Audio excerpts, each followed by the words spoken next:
Hi, everyone. Thanks for joining Talk About Bupkes. It is a pleasure. To kind of talk about Bupkes. Indeed. Right? We shall. Because we're absolutely Bupkes. absolutely Bupkes. I mean, I think that is what, before I knew more about your book, Don't Talk About Politics, which is out now, people should buy, and it's right here. You have to imagine it. Yes. We were struggling to find a copy because they're selling so well. They actually sold out last night, and now they're not here. We don't have. Sorry. Yeah. So anyway, look it up. Talk to your mother. Don't talk about politics. But anyway, I think even before I knew about the book, I came across the Substack, which was Substick. My Substick. Your Substick. My Substick. And we're the Bupkes. And I just felt like this had to happen. Okay, great. Crossover. Right. And then read the book. Think the book is cool. Have a lot of questions about the book. Great. Because I love the conceit. I love the tongue-in-cheekness of a book that says, don't talk about politics, which of course is all about talking about politics. And it's also forced me to talk about politics the rest of my life. For the rest of your life, you've really put yourself into this sort of pigeonhole here. So yes. Too bad. Ironies. And also, you're basically saying one of your arguments is, don't try to convince people. People aren't convinced by ideas. It's like just talking about stuff. People aren't convinced by just talking about ideas. Right. And here you've written a book, which is an idea, right? In the marketplace of ideas. Like a book is literally a thing. So I do enjoy all those sorts of performative contradictions. They would say in English PhD world or something. Wonderful. We're already into the English PhD world. So, first of all, I want to know, what is politics for you? Yeah, great question. I would see politics as, well, there are two ways of looking at it. The one of them is the bit of our life that is shared societally, that we have to decide together how we're going to manage it. And more specifically, I would say that usually it has to do with some questions of power, right? And sometimes those questions of power are kind of latent and they're not necessarily a huge struggle. Like if you and I are on the PTA, we're trying to decide if the kids should, I don't know, go to the zoo or the science museum. It's almost like a sub-political concept at that point. We're just kind of organizing our social world together. But then pretty quickly, you're going to get to a situation where I really think the kids should go to the science museum, but you think the kids are going to learn about, evolution, which is a scam. And then now we enter questions of power, how to organize a society, and then swiftly enter the world of politics. And that's why politics is pretty broad for me. It has to do with a lot of different things, It's not just voting. It's certainly not just voting. It's not just discourse. It's a lot of different activities that make up the way we organize our social world together and our the power relations that structure society. And how's that going as you see things? And again, we're talking kind of as in your book. You make very clear. Meetings on Planet Earth. Yeah, we're having a hard time. We're having a hard time. I mean, you specifically focus on the places which is the US and the UK. You're from the US. You live in the UK. Yeah, sometimes we talk about Europe a little bit in the book, or Canada, but basically it's that kind of world. Because I like to try to talk not out of my ass, but out of my head. So I talk about places that like your first. Maybe last mistake. Yeah. Oh, damn. Yeah. Yeah. So I talk about places where I could reasonably read the social scientific literature and places I've actually lived, and I know people there and stuff like that. And we're having a bad time. I mean, I think it's good to start up front by pointing out that just looking at the US and the UK, the US is currently in a sort of somewhere between far right and fascist element, truly. And I don't say that lightly. I don't take the word fascism lightly, but fascism is a very specific thing. It is a backward-looking form of far-right authoritarianism that believes there was a pristine, better version. The good old days. Yeah. And paleogenetic is often the funky ethnic word that's used. And that's what the term "Make America Great Again" is. It usually has sort of like paramilitary operations, and increasingly with ICE, we have that. So, I mean, we're having all the fascist features in our current government. That's extremely alarming. And then in the UK, we have a fairly incompetent government anyway, but more to the point, it's very likely that Reform will win the next election, and they are not very far behind Donald Trump in a lot of ways. And more broadly, we're seeing hugely low levels of social trust and social cohesion, and the rise of the far right in a lot of places, and many other ailments as well. We have the ailments of the left and all the other problems. So I would not characterize this as doing well, but excellent. But I am a hopeful person. So let's jump out this window here. Yeah. But the book is not a pessimistic book in a certain sense. It has a pessimism of the will, optimism of the what is it? No. Pessimism of the intellect, optimism of the will. And after I talk about all the ways we cannot persuade each other with words, I then talk about what actually works to organize people politically and why that might be just as good, really. So before we get into far right fascism, the resurgence that like we can't get enough of in the media, and like, is this the end of the liberal world order? I think the liberal world order is sort of the starting point. I mean, if I understood you correctly, there was a talk. We're at Full Circle, this lovely sort of meeting space in Brussels, the best wall colors, which has some great couches, great plants. Yeah. And I think at your event last night, or at least last night while we're recording live, and we'll be posting this sometime later. Mm-hmm. You kind of said that your book is sort of a breakup letter, breakup note, or like an intervention almost with liberalism. Yeah. It's like when you've had a really good relationship, but you're also like, this can't work. And I love you, but this is fundamentally unworkable. And the way I would put this, right, is that actually liberalism is a lot of things. If we think about it, again, I'm not talking about just the broadly left half of the Overton window. I'm not talking about that. I'm talking about the tradition that stems from certain kinds of Enlightenment thinking that's focused deeply on the individual and individual rights, on the separation of church and state and individual freedoms. Many of those things, to be clear, I like. They're good. We should keep them. But also, we like rights. We are pro. Love humans having rights. Pro rights. However, there are other aspects of liberalism that are, either troubling because they are a defense of private property in a way that tends to enshrine capital accumulation at the top of the system, enriching the few at the expense of the many. So I don't like that. And also, there are cultural norms and sensibilities that came with this individualistic ethos that have, I think, eaten away the social fabric that we actually need to do politics. So there's kind of like a contradiction baked into liberalism. And I'm very much not the first person to say this, by the way.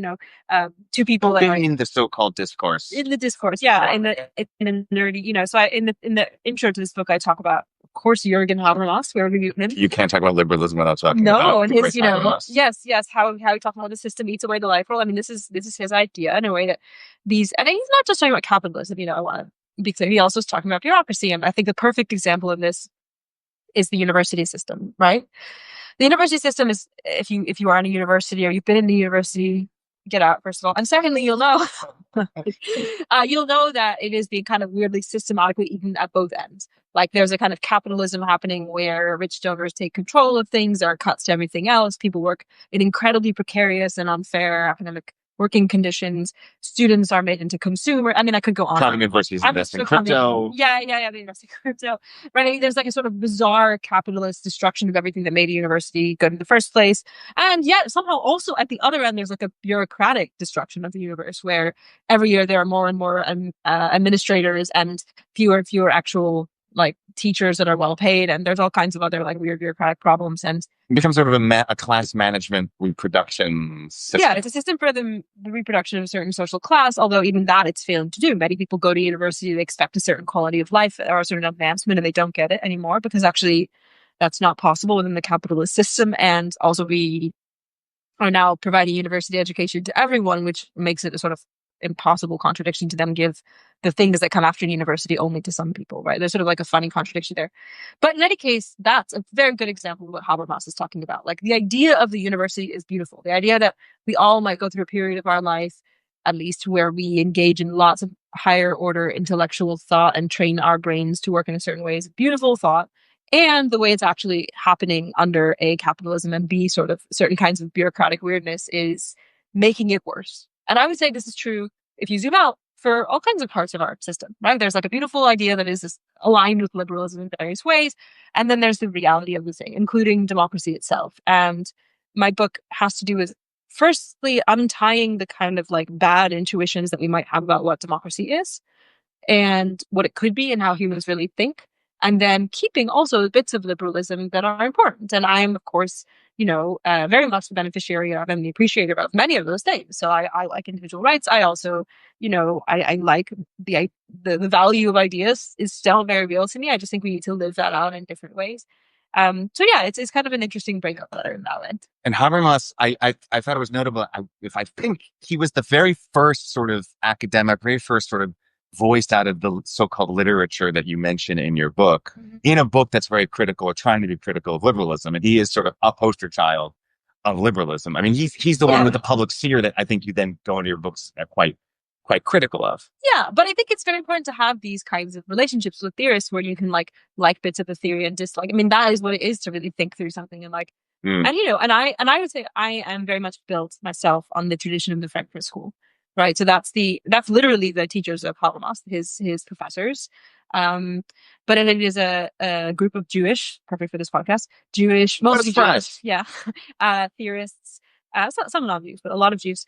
Jews and Jewish. The Jews and their buds, who escaped the Holocaust and kind of became critics of kind of everything. I mean, they started Jews vetting about everything. Yeah. So obviously they critiqued capitalism, and then they critiqued the Soviet Union as it became obvious what was happening there over time. And they also became critics of like American style capitalism, especially. They moved, famously Adorno moves to California, and then he just hates California also. He's like, this is, perhaps it's not Stalinism or fascism, but it's also has its pathology. It's kind of its own form of authoritarianism and compliance. Yeah. The way everyone is like watching exactly the same weird hyper entertainment and slowly losing their savings to this scheme. I mean, there's like all kinds of pathologies baked in there too.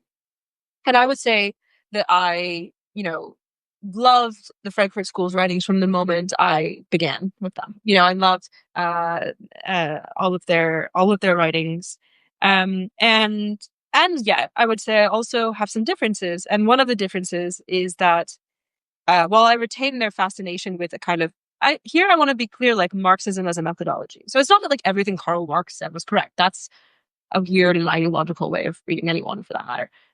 It's more that there are tools within some of Marx's work that were taken up later by political theorists and sociologists and political scientists that are fundamental to how I see the world, but also incredibly useful in understanding certain aspects of our capitalist society. Like you can look at Marx and say, here is one of the most important ever critics of this system, and we can take his methodology for looking at that and then apply it to our own society now, even though Marx has been dead a long time.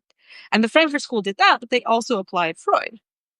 And I like Freud's work. I want to be clear. I really like Freud's work. And Freud has been dead 100 years, right? I haven't seen him for a while. He's not been around the shul for such a long time. Such a long time. He needed shul, and I would say maybe more than Marx, as this is to say, in some ways, it's weird that we're still using Freud on the left as our primary critic of human psychology and like its relationship to capitalism, just because we have lots of new science about how human beings think, and we should probably apply it also. So I kind of weave into my book this like Frankfurt School sensibility, and then I think a little bit about what Habermas would say, and then I think, okay, but what do we actually see in modern social science and modern cognitive science about how human beings think about the world, and what does this tell us about our current political moment? Let's do the same project again. Frankfurt School did, but now. But applying to the techno-feudal sort of age that we're in. And what are some of your findings? Because I think you have like a couple big things in your book about debate, about social atrophy, maybe more colloquially better known as sort of loneliness, isolation, which I know you have which is not the right term. Right, not the right term. I mean, the very brief overview of my book is I spend the first 2 chapters considering, okay, so do human beings do this thing that many people associate with democracy, where they kind of exist in an open marketplace of ideas, and it's as if they're shopping. They go around, they go on the internet, they look at social media, they listen to ideas in parliament, they talk to their friends, and they find the best idea of possible political ideas and they choose it. And so, totally fairly, equally, with an impartial eye on a good day anyway. And that's how the best ideas progress. And many people believe that this is roughly how democracy works, or at least it could work that way if we just fix this or that aspect of the system, right? Human beings would then choose this way. And one of the things I argue in this book, which is a bit uncomfortable for everyone, including myself, is that when you look at the way human beings reason about political issues, this is simply not how they reason. And it's not like this is a bug or it's how they reason on a bad day or something. It's not that they're screwing up the main way they could otherwise reason. It's just that that's not how we think about this. It's not how human beings think about issues like this.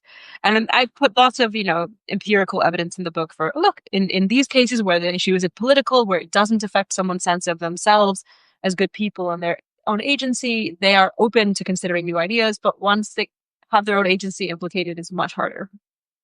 So I provide lots of evidence for this. I also look at debates, and I show kind of like a long history of the results of debates. A bunch of interesting social scientists did a review of like every major televised debate in the West, almost, at least a lot of them, over time. And they looked at whether people's views changed in a different way the day after a debate compared to another day in an election cycle. And actually the changes are statistically insignificant. Like we just vary in our views day to day, and that's all we're seeing in the shift the day after debate. So debates are not moving the dial, and except for Joe Biden fucking up a sentence. well, actually, amazingly, even that didn't. Yeah. Because and so this is, I think, the thing I want to point to is, okay, so these things are not working. Why? I mean, it almost seems wild that we would like not see a little bit more of a shift the day after debate. But the reason that that happens, even for undecided voters, which is amazing, is that there are other variables that affect what people think about political issues in such profound ways that like all the words are kind of noise on top, you know? And the two that I look at repeatedly throughout the book are people's relationships with other humans, you know, especially their friendships and their weak ties, as sociologists say. So they're kind of friends of friends and acquaintances, their social world. And the other thing that really tends to change our mind about politics in the long run is our own actions and experiences. And those two variables have such a profound effect of how we think about the world that any like given set of arguments that we're going to encounter day to day cannot be that powerful in the face of these other variables, you know? And that is how I encourage people to think about it. And I show lots of evidence and backing for this, but it's also a political theory book. And so one of the things that I do is I then say, okay, so what does this mean? If ultimately, after reading many pages where I cite lots of data, you come to agree with me that, as I think you should, because empiricism has some value here and there, you know, the humans do not reason this way. And they actually think about politics only when they form new kinds of relationships or try out new ways of living in the world, basically. Then what does that mean for a democracy? What would it mean to have a democracy where people could over time reason in better, more accurate, more, you know, wise ways about the social world and come to better decisions together about how to run it? And I think one of the answers is that you need a world that supports people in building exactly the right kinds of relationships. These, as I get into in the book in great detail with all the sociological analysis, there are very specific kinds of friendships and relationships of equals that when people have those kinds of relationships, they are able to think democratically. They become less prejudiced against minorities. They become more open to the experiences of others. And so we need to build an infrastructure for those kind of friendships and relationships, and then we can usually reason about politics at least a little bit better.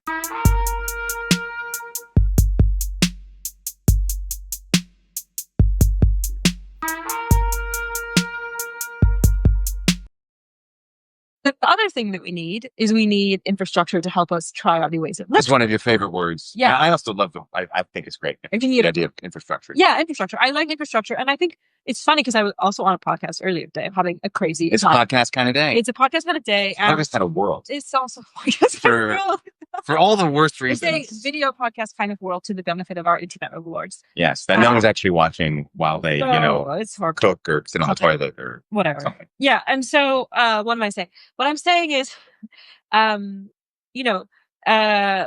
like infrastructure because to me, infrastructure is part of the way that we collectively have agency, right? I was talking to someone earlier today, and he was kind of challenging me usefully about, okay, well, the right tends to prioritize these sort of individual forms of agency, and the left can sometimes maybe make it seem kind of pointless or hopeless for individuals to have agency. And I agree, but I think that in the ideal world, people who are in various ways on the left should be looking for collective forms of agency, right? We are thinking about the ways that together we can make better forms of life for ourselves, not just individually. We're not leaving it all to the individual. Neither are we trying to crush the individual. But we are creating forms of collective action possibility for ourselves. And infrastructure. Well, I would say like slightly less maybe prescriptive or manipulative maybe than like nudge ideologies in some cases. There is a nudging element involved, but it's more obvious that that's what's happening up front. So you and I are in a social infrastructure right now. And if we both became... And there's plans. And there's plans, although I'm less worried about this plans and its political possibilities, but you never know.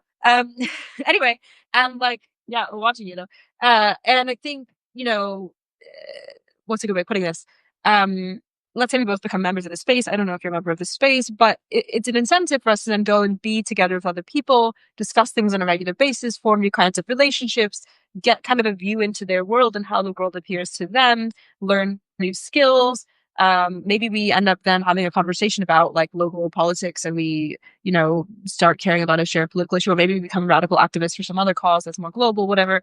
But these kind of infrastructures enable people to get together and discuss these issues, and also foster the kind of relationships where they can do so in ways that might actually change their minds. And that's very interesting to me. That's the vision of democracy that is compatible with humans as they actually are and achievable.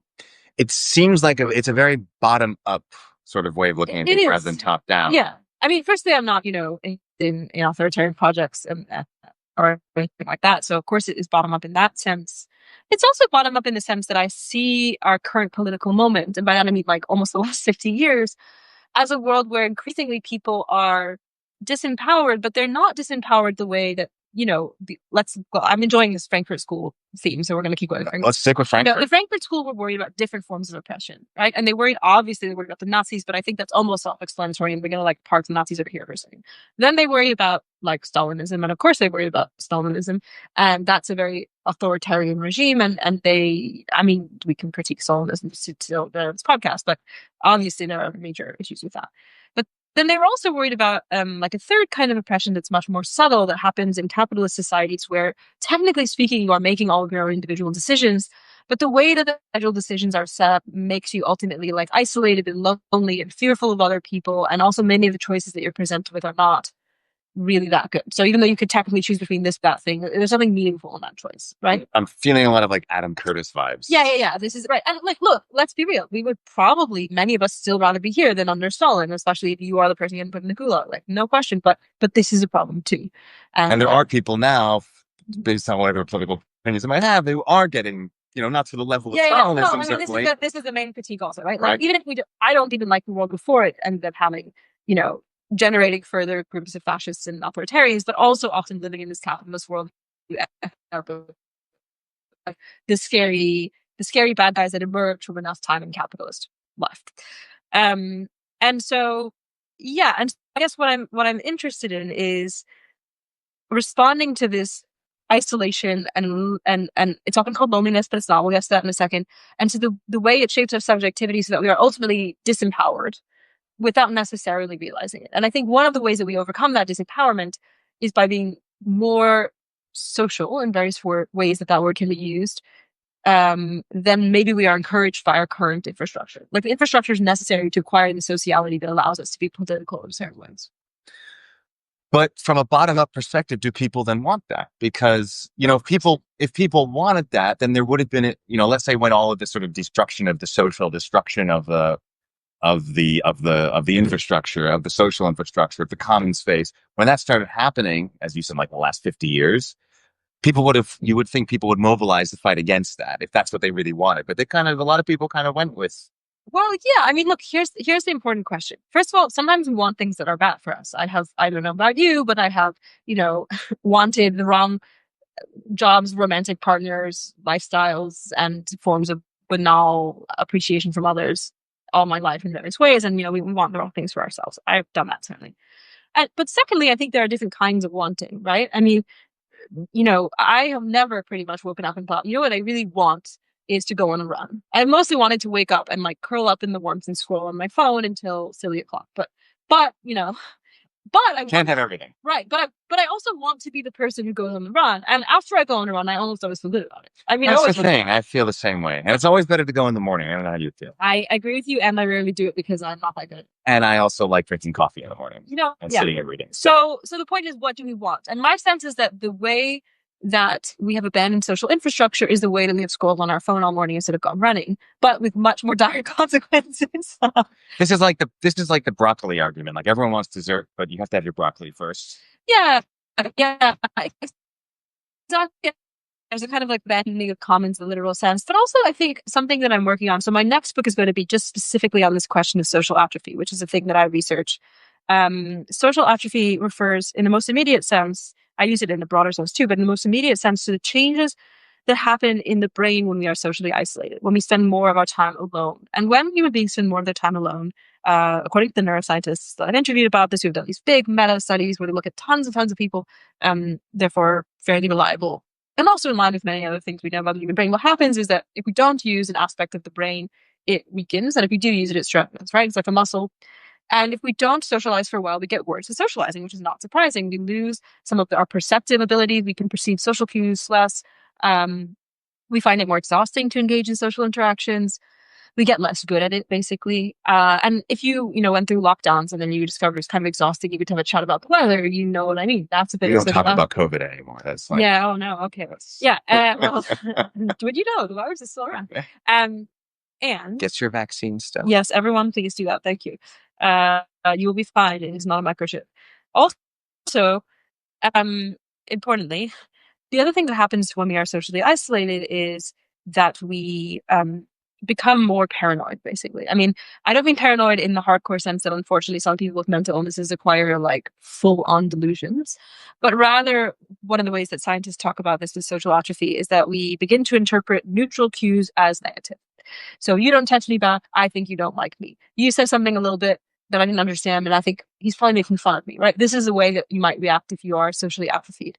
Because basically human beings have a slightly like negative bent internally.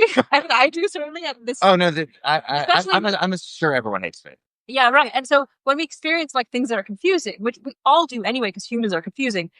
But if we have even a little bit less practice with social stuff, we experience something awkward and then we think the worst, It's the catastrophizing. Catastrophizing. And then what happens, sadly, to socially atrophied people is they're increasingly exhausted by social interactions. They increasingly experience them as negative, even when they're not really.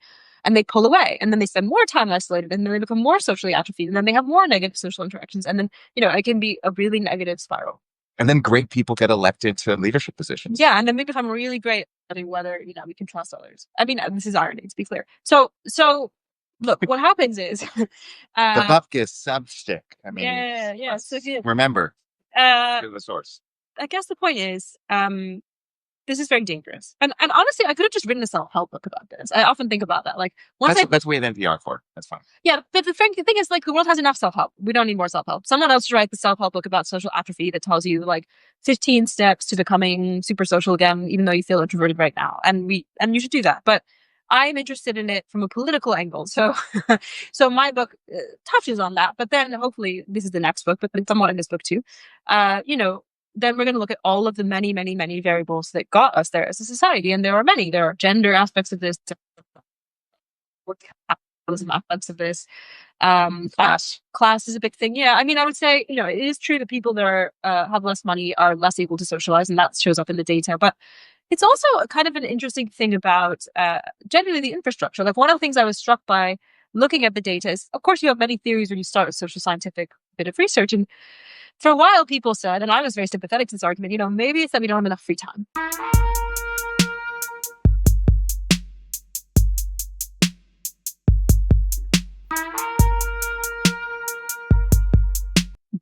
But that's just not borne out by the data.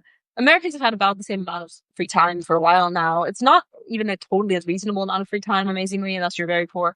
And they're still not going out and socializing as much. And this is increasingly true year after year. So that would suggest that at a minimum, while it'd be nice if we had more free time, and I want it anyway for like liberation reasons, there is something else at stake. And this is why I focus on infrastructure, because the infrastructure, that is really changing. We have many fewer shared social infrastructures, and they are more expensive when they exist. You can see all across the UK and the US and bits of Europe that, pubs are closing down, restaurants are closing down, like third spaces that are free are closing down, the library, everyone's public Uber. Everyone's doing Uber, you're getting like private delivery. And so what it seems most likely as an explanation is it's not that we need more free time, it's that we need structures where we can use that free time in a social way that doesn't bankrupt us. And right now we don't have those as much anymore. And, once you get caught into a new cycle of behavior, you stick with the like isolated individual behaviors because it's hard to find the infrastructure that can make that sense. And that's something that liberalism encourages, which then far-right, authoritarian, and fascist forces take advantage of, because it encourages the loneliness, encourages the isolation, because I don't need the world. I can be my own sort of self-actualized being. Yeah. And I can order my food and without seeing. But the question is, are you actualized? Right? I mean, this is my question for people. And this is why I have this like wonderfully ambivalent relationship with liberalism, and why I ultimately suggest we have to sublate this, to use a fancy word, because that individualism within liberalism is both beautiful when you think about it as like, I don't want the state to jail me for arbitrary reasons, and untenable when it becomes, I'm only ever in my house on Netflix with my delivery, right? And yet, but the individualism does both, right? And so you have to find a new path through that like ethic. One thing I find really interesting about the social attribute part, and you just mentioned it briefly, is the class aspect of who's feeling isolated and who's not. I thought I would have thought that it's richer people who have the means to be able to live on their own, that don't need the community around them, that would actually be more isolated. And what you found is that it's the opposite. But, if you go to, and I in no way want to like fetishize or idealize like low income experiences because it's not an easy life. Yeah. But there are more like people play outside. Yes, yeah, because they can't have their own individual games or their own individual playgrounds in their backyard. So they're out on the street interacting, and the parents interact. Yeah, but yeah. You've kind of pointed that it's the opposite. So that surprised me. Right. So I think there's kind of a complicated, basically, this is the messiness of social science, is that often what happens is you have many, many variables pulling you in each direction, and then one direction wins in the end because there are enough variables pushing in this direction. So when we're looking at the question of like, do wealthy people have more or fewer social interactions and connections, there are many things that are pulling wealthier people into isolation because they can afford to be alone if they want, right? They, for example, this is an example I give in the book, relying on another author, Sheila Liming, but they can build a play set for their kids in the backyard, and then the kids never have to go to a public playground. And that, I argue, is really bad for us, actually, because kids kind of learn to share space with others who they don't know, who are different ethnicities and minority groups from them on the public playground, right? But so there are lots of ways that having a bit of money, you can. I mean, I found an Instagram influencer actually who talked about it as like rich people pay to be away from poor people. Like they pay to not be on public transit, and they pay to not have to go to restaurants that don't have lots of privacy and all this stuff. However, they also get to pay for their own private infrastructures that do enable them to have certain kinds of social connections, right?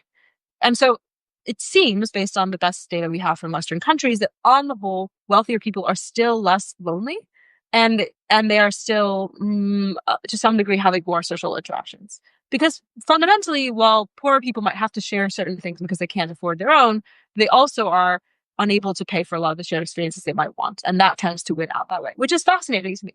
But in a way, it also, I mean, here's the hopeful way of looking at it. It means that if we decided as a society to fund the shared infrastructure again, we could all do pretty well, right? That in this case, it's not primarily a culture problem that can't be overcome with a significant investment. It can be overcome with a significant investment, and that's good news for most of us. The key word is significant investment. Yes, yeah, but look, like democracy and shared life is expensive, but not untenably so, right? It is possible for us to have playgrounds and shared spaces and youth clubs and public pools, and like those are affordable things. They're much more affordable than going to Mars, and they're much more affordable than catastrophic climate change. So here we go. Let's do the hard, good thing. But I think that goes back to what you're talking about power dynamics. Why, if you could sort of isolate the power variable, which of course you can, no, and all things being equal, which of course they're not, yeah, then sure. Then, because like if we look at, then this is what Democrats in America always say, like most Americans want universal health care, most Americans want reasonable gun control, most Americans want to protect women's right to choose and bodily sovereignty. But then that's not reflected in the politics at all, because then you have to add in the whole idea of the power balance, and where the power is not so interested in those things, I would say. Yeah, I mean, one of the things I point out in this book, and it is in some ways an American book. I mean, I am an American. I'm very worried about my country, very worried about my country. And I use a lot of American data. But America's a good example in its extremeness in some ways, right? The policies that are actually put out by both Republican and Democratic governments primarily reflect the preferences of the top 5% of earners and wealth. That's a fantastic. You said that last night. Fascinating. There's a person study that looks at that, and doesn't really have much of a correlation with the views of the bottom 95%. It's not really the 1%; it's more like the 5%. But that's huge, and that suggests that right now the kind of democracy in quotes that we are experiencing, let's say at the federal level anyway, is much more about loyalty to donors than anything else, and that is the power problem, right? Yes, most Americans do want many of these quite reasonable policies that involve basically shared wealth and reasonable personal liberty at the same time. So kind of, at minimum, really something like a social democracy, weirdly, even though Americans are afraid of that term. Yeah. But yeah, at minimum, imagine what Americans could imagine if they, have a less shriveled imaginary. But they can't have that because the donors are in charge, basically. And Europe, I would say, is kind of following in that direction, which talks about, spending more for defense, which comes at the zero-sum game of cutting social welfare, which would be cutting. Yeah, I mean, there's all kinds of stupid policies that we're enacting right now. Yeah, it's crazy. It's nuts. So I was thinking of two things when I was reading a lot of your book, like when you're talking about, and you'll have to read the book to get all these details, and no time to get into all of them right now. But we're talking about sort of the usefulness and not usefulness of protests, how we interact with each other, trying to convince people of ideas. I thought of Palestine and I thought of Charlie Kirk. Great. Two completely controversial things that we're going to go down well. Well, as I think you said, like the rage baiting is really what's going to make things. That's what we need more on social media. Because Charlie Kirk, before we get to Palestine, Charlie Kirk, is by his allies on the right, and even like the weird liberal reaction to him, the Ezra Klein sort of reaction, kind of praises him for doing all the things you say don't do, like people, show arguments, engage people, and then you can create this following and this movement and like actually change the world. On the surface, and I want to, on the surface, that appears what he did. So what's your response to that? Good. Okay. I mean, look, let me put it this way.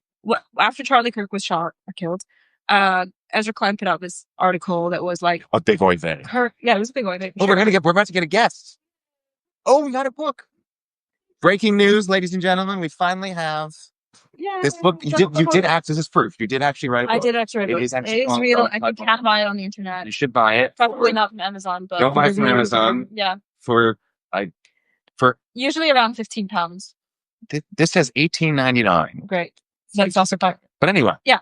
So that exists. So back to your sentence. So Klein was like, yes, but at least Charlie Kirk, even though I disagreed with him on certain things, was actually going to university campuses and engaging with people and debating things. And look, I mean, I think there's several issues with this. I am going to do something generous for Ezra Klein. I'm going to imagine that is very generous of you. Yeah, I'm going to say that I'm going to ignore the actually quite real possibility that this is opportunism, right? Because on Ezra Klein's part. Because we let's just try to assume good attendance. Because a cynical person could say this guy is actually seeking increasingly like conservative at best media sphere and has decided to make his stake as a kind of like controversially leaning right to get like more attention and followers or like the very wise Gavin Newsom kind of yeah like one option is he's doing an opportunism, but I actually think that's the most cynical take, and we're just gonna park that for a minute. Let's assume that he is in fact instead, and this is generous, ignorant when he wrote that. let's assume that. I think that's a nicer argument, honestly.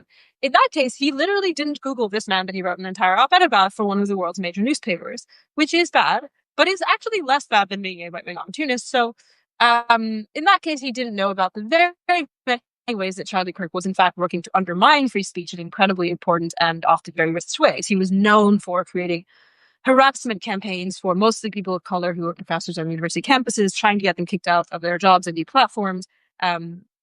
Many people in his organization were overtly racist to these people. I mean, the list goes on and on and on. He had many strategic ways of actually undermining free speech. And a lot of just lies. And he just lied a lot. Yeah. I mean, or also maybe to be generous, ignorant. Yeah, I mean, but again, like I'm giving this the most generous interpretation of that article is that Klein felt genuinely that there is a problem of a gap between the right and left where they can't speak to each other. He genuinely believes that debate culture works, which obviously I completely disagree with.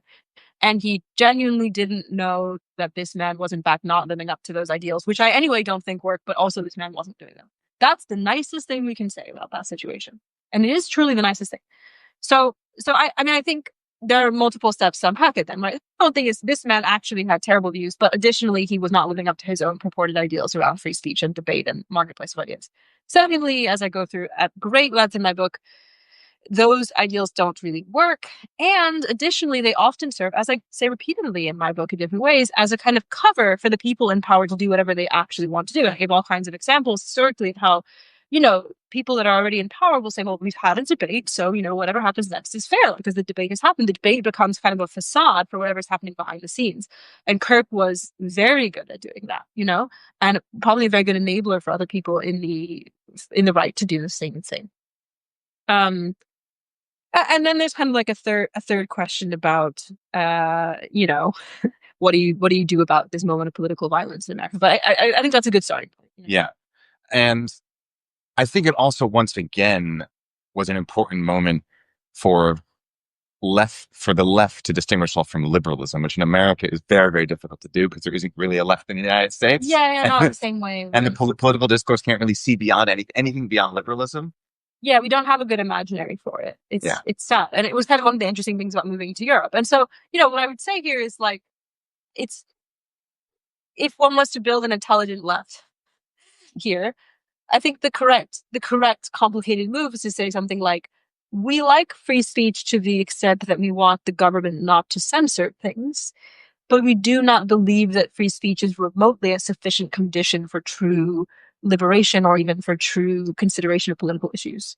And so what Kirk was doing was, A, disingenuous and not really free speech, but even if he had been doing what he claimed to be doing, that would not be the bare minimum that we need for people to consider political ideas in their form.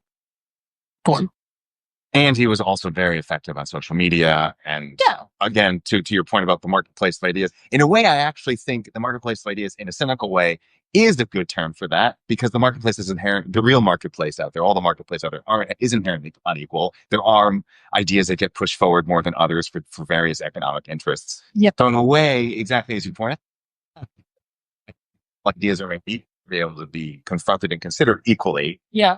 In a way that is a marketplace. Yeah. Yeah, I mean, it's a marketplace in the bad sense, though. Like, lots of marketplaces don't work even when they're commodities. Like, people just randomly buy, whatever they saw on TikTok because the algorithm fed it, and now we have like Labubus, which is nuts. So I don't think Labubus are the pinnacle of human creation, but here we are. Everyone's buying Labubus and drinking like collagen infused matcha. Oh, it's like a really, how like there were Furbies. It's like the new it's a new Furby. Okay, it's a new Furby, yeah. And the Bupkes is not nearly cool enough to know what. All right, I mean, I'm not either, but also they just really good. Yeah. All right.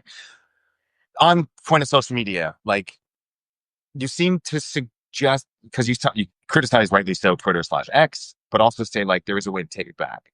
Is there such a thing? There such a thing as good social media? I feel like there's no such thing as a good way to do. I don't personally think. I mean, here's what I would say. As we sit on Substack. I mean, the question is, what is it meant to be, right? Yeah. If social media is imagined to be the actual public sphere that decides how politics goes, then no. Like, I do not believe there is a version of that where we sit disembodied in front of screens, consuming an algorithmically generated stream of content that is, put forward by a combination of our internet overlords and the obsessions of our friends, and we then get to good democratic outcomes. I don't think there is any version of that. I don't think even if we regulated the hell out of that, it would be that much better. It would be somewhat better, certainly, but not that much better. I just don't think that's the right method and means for democracy or for politics. If you want to have like a nice couple of hours before bed where you zone out and have some good entertainment, yeah, like it's funny because like my job before I did all this academic stuff and published a book was being a content strategist. And if we wanted to build like a really fun form of social media where we learn cool facts about whales and like, have a nice chat about what the word Bupkes means, like, yes, you could make a perfectly viable form of entertainment, education. I mean, I would say it's not like education and entertainment are bad. And in a balance of other things, if we had like all the right social infrastructure in place, if there's a bit of scrolling at the end of the day after we see our friends, no problem.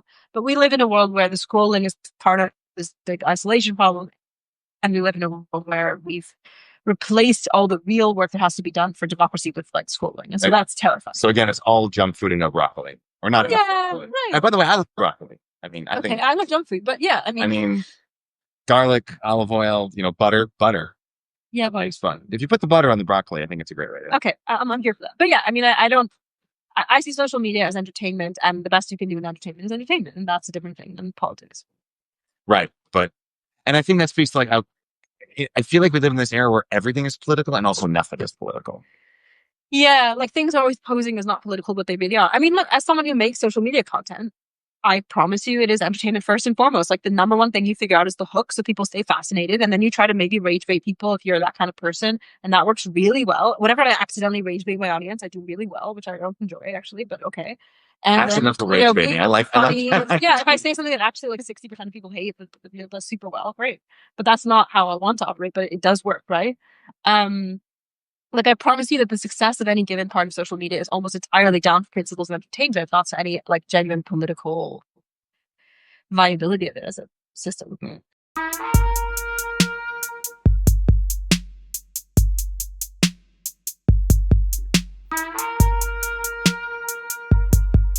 So just in case you get pulled out of here for your next big thing, I do want to come to Palestine. Great. Because one, we're the Bupkes, and we like to look at various forms of Jewish pluralism that have nothing to do with whatever Israel thinks it is. But also, I thought a lot about your book about Palestine because you're critical, or It's quietly in the background. Yeah, it's not so quietly in the background. Yeah, not that quiet. Nor should it be. Yeah. But you are critical, at least ambivalent about the idea of protest in the sort of the street demonstration form of protest. And I think the Bupkes shares that. Like, we've been to our share of protests, and there's some value there, but it's just ambivalent. Mm-hmm. But nonetheless, I do think if you look over this since October 7th, 2 years ago, that street demonstration has played a role, not the role, role in expanding consciousness, in expanding awareness to the general public, in shifting people's views, in a way that is very surprising to me. And I wonder, what do you think of that? Is that wrong? Yeah. This is a good question. So I want to be very clear about what I say in my book. What I say in my book specifically is there are many forms of protest. Here are some ways of protest that, when done strategically, work well to actually shift policy. Strikes, boycotts, in some cases, although I'm not a big fan of this in general, violence, voting in huge numbers, although that's not that effective in general. There are things that basically there's a lever of power, and you shift something that the people in power want or need, and then you get a new set of people in power, or the people in power has to change something, right? So right now there's a strike in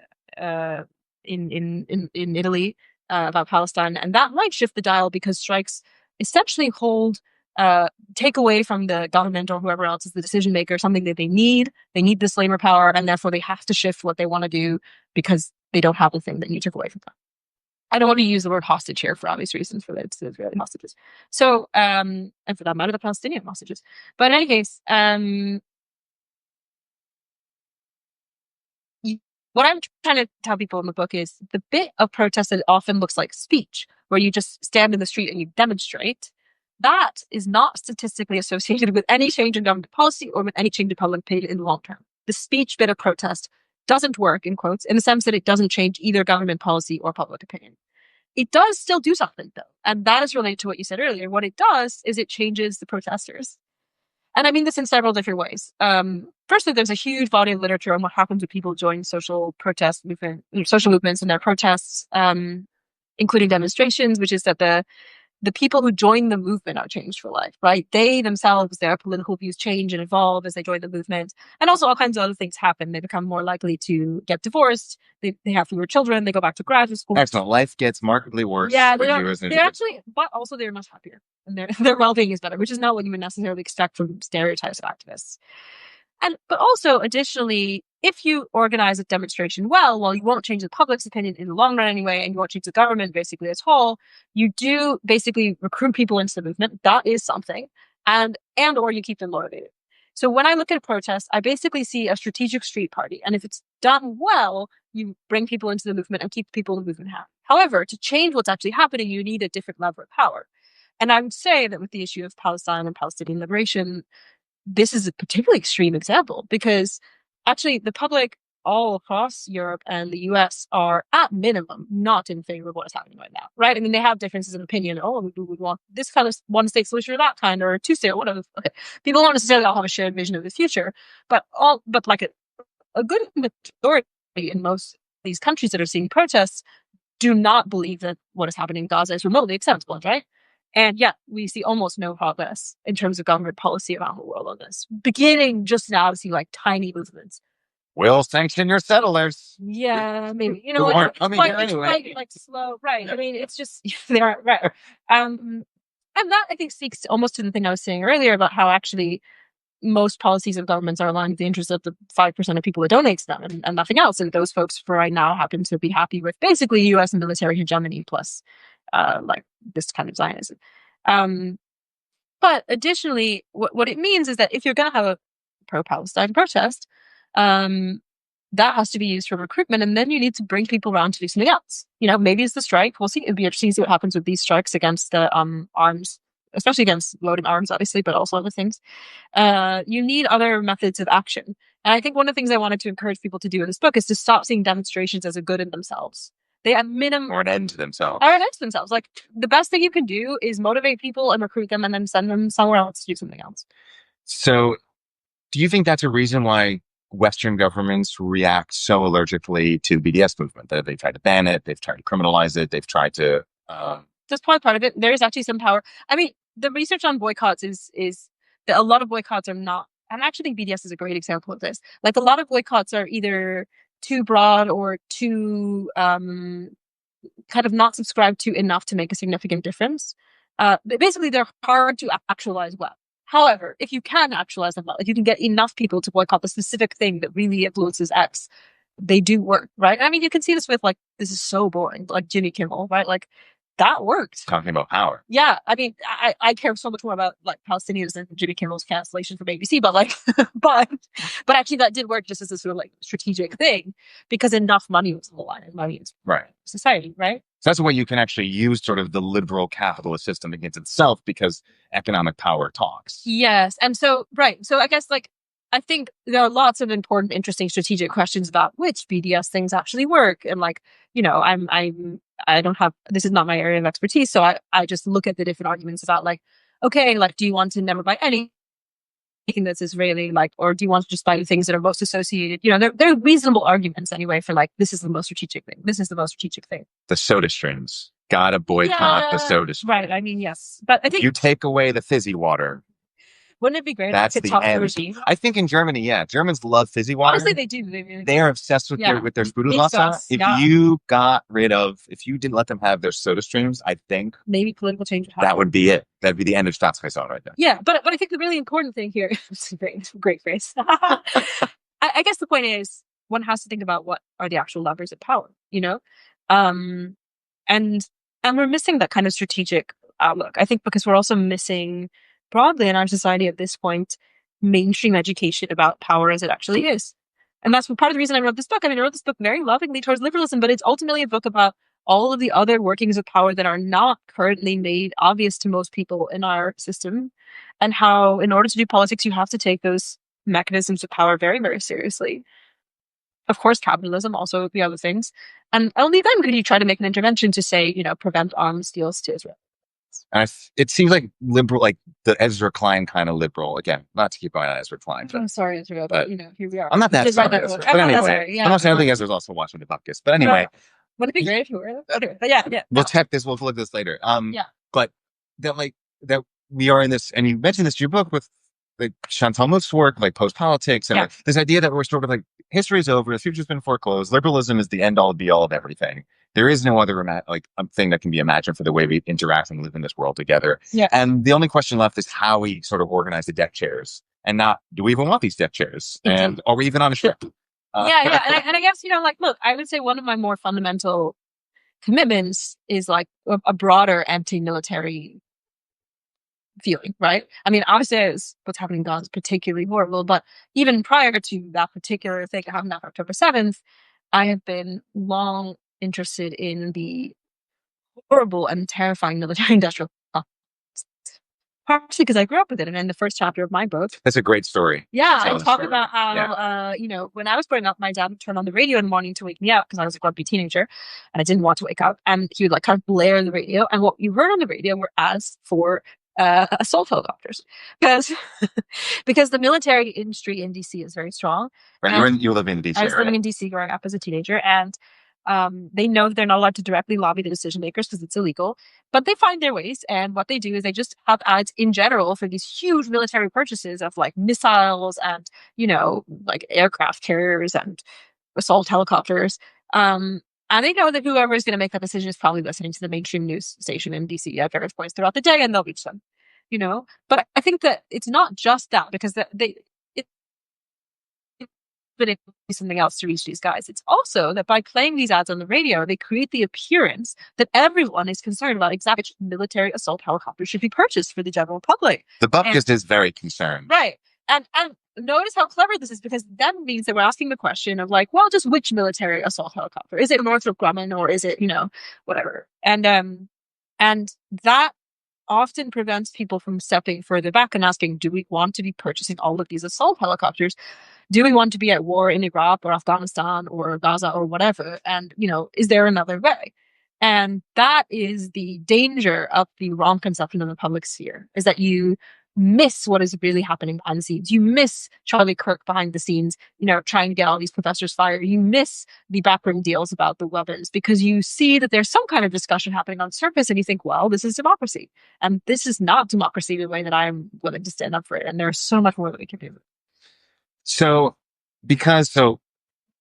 since we are Jewish at the Bupkes and we are very much sticky, not as sticky as the substick, but I was also curious reading your book in these questions of discourse and debate and how do we interact with people, how do we convince people? Where does satire fit in, do you think? Do you have any thoughts on how we engage people? I've been thinking about this a lot. With satire? Yeah, I'm thinking about it because I am a person who's pretty comfortable making fun of, well, kind of anything, but like in a way, my own kind, in quotes, like my own lefty friends, and myself. There's a lot to There's lots to talk because look, we are all full of our own weird cultural nonsense and like minor visions and all the kind of strange pathologies to the left, and we have our things. And I've been thinking about what role does that play? For example, recently I was on, there's a friend of mine who runs something called Meditations for the Anxious Mind, which is this kind of like gentle satire, deadpan description of many left-wing phenomenons that is making fun of them. Is this ASMR? It sounds like ASMR, yeah. But it is in fact like cultural analysis, which is actually quite left-wing. Like he is quite left-wing, but because he makes fun of the left, he actually has a lot of followers who are not. And when I went on that show, I got like mega harassed because, people come onto my Instagram and sort of harassing in my DMs of all the stuff that I was doing on the internet.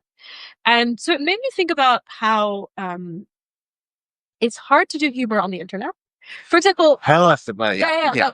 Frankie and I talked definitely things that I said to Frankie that people latched onto were meant earnestly in one sense. Like I did, for example, think centrate in a certain way, and I did, in fact, think that capitalism encourages fuckboy behavior. I believe the things I said, but we are also joking around together as friends in a way that is not always perceptible to the viewer, because either the viewer hasn't understood that this is a left-wing channel making fun of left-wing people, not a right-wing channel making fun of left-wing people. Interesting. Media theorists call this context collapse. Or people don't understand this is the jokey part of the interview in the middle of a very long form interview that's actually academic, right? So I guess one of the things is I really like humor. I think it's really important. I can't get through life without it. I enjoy using it on my channel to kind of make learning more fun. I think it's very important to be aware of stupidities and ignorances within one's own political position or the difficulties of it or whatever. I love humor, and I also see the danger of using it in a world that is super context collapsed. Like reels are the most context collapsed things. So you're literally just scrolling and you get like, sweet potato recipe, and then you get like the problem with Gaza is this, and then you get like humor, right? And then cats. And then Zionist cats. And then Hamas cats.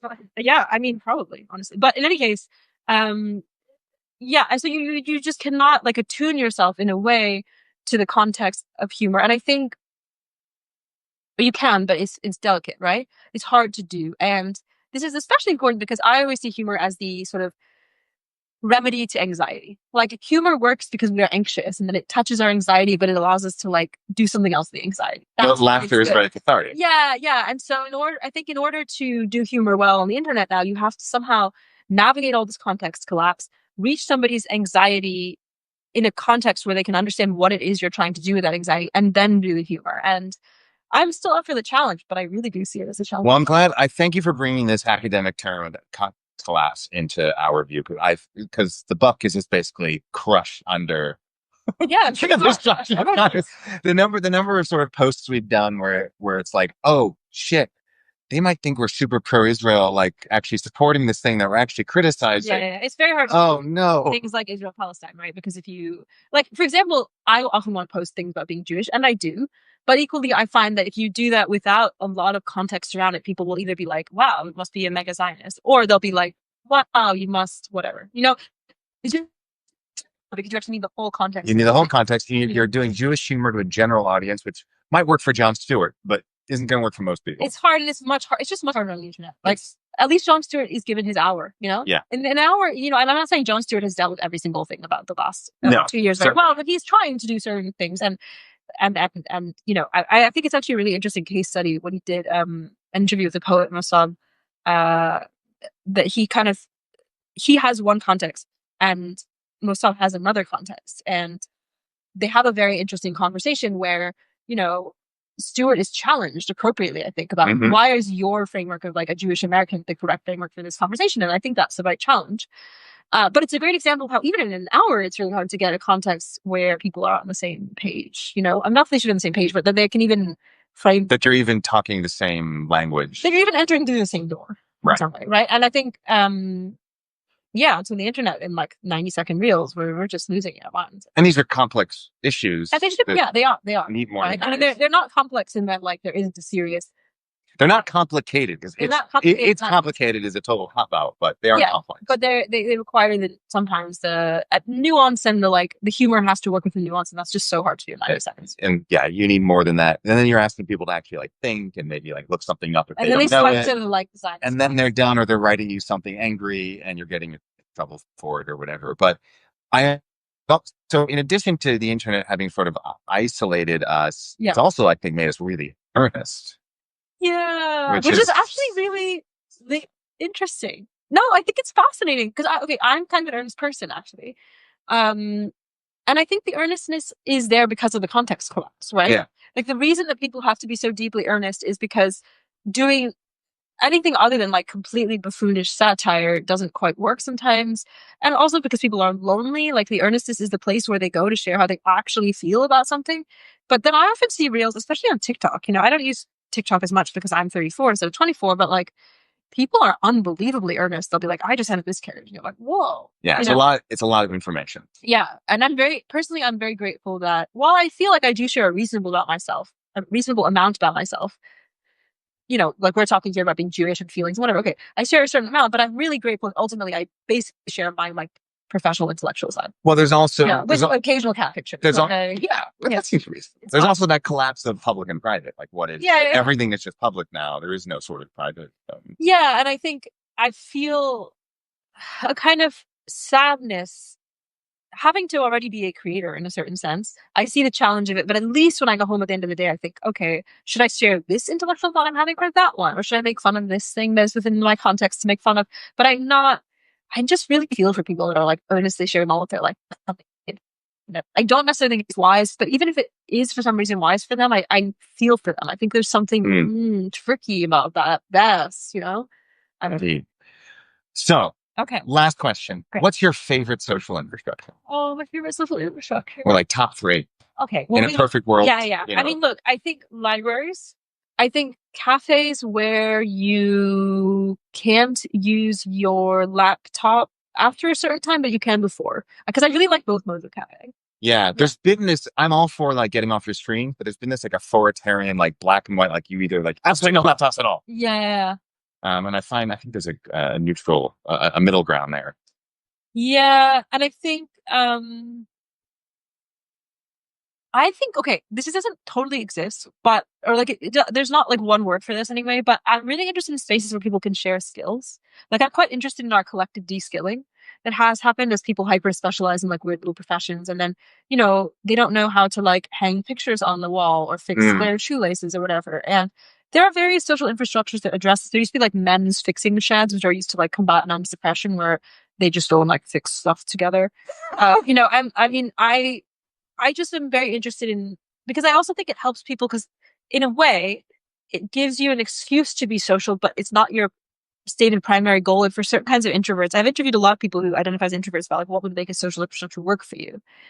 And a lot of them are like, I don't want it to be explicitly social. I want it to be like a place I go to do something else, but I happen to form social relationships. And so I really see the value of these kind of like oblique ways of socializing where you go because it's the day where you learn woodworking. Well, not perfect. But then you maybe also want to be here. And I think I'm very skill-based versions of that. That's very cool. I would like to have more of that because I'd also like to have some more of my own DIY skills. I have zero. I don't get to go in the apocalypse bunker. Right. Yeah. I have nothing. I'm quite useless also. I have nothing to offer. Yeah. That's it. But I do have something to offer, which you have a book, Don't Talk About Bupkes. We have a book full of Bupkes. Great. Which is literally a book full of Bupkes. Yeah. So buy both. So these are special. One reason it's for me. It's for you. Oh, this is great. Yes, right. Because there's 2 reasons it's so great to be doing this. One, it's live, so apropos social atrophy, it's great to do something actually in person where most of these things. Our brains are fully firing. So this is fantastic, and I don't get to give my digitally distant guests the gifts that as a thank you for your time. Yay. So you can write down. You can fill a Bupkes with more Bupkes or without no Bupkes or... Great. I'm so excited. And you can get more Bupkes at thebupkes.com. And this episode, if you haven't watched it live now, will go out whenever, next few days, next week, whatever. In the meantime, you should get a copy to go talk about politics. And Sarah Stein Lubrano, thanks so much. This has been super cool.